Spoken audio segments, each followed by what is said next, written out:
ہم آپ کو وہ وظیفہ بتاتے ہیں جس کو آپ نے ماہ رمضان کا چاند دیکھنے پر کرنا ہے۔ دوستو، یہ وظیفہ نہایت ہی آسان لیکن مجرب ہے۔ اس کا طریقہ کچھ اس طرح سے ہے، جب آپ کو کنفرم ہو جائے کہ رمضان کا چاند نظر آ گیا ہے یا آپ خود چاند کو دیکھ لیں تو پھر آپ نے ایک بار درود ابراہیمی پڑھنا ہے۔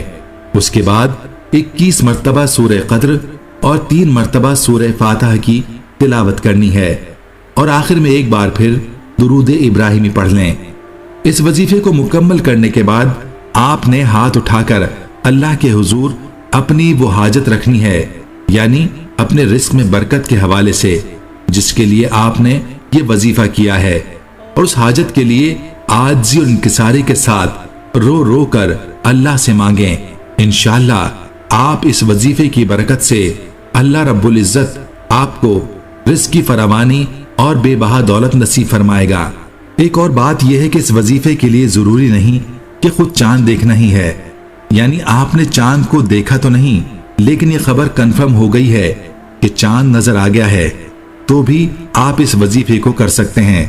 لیکن بہتر یہ ہوگا کہ آپ خود چاند کو دیکھ لیں،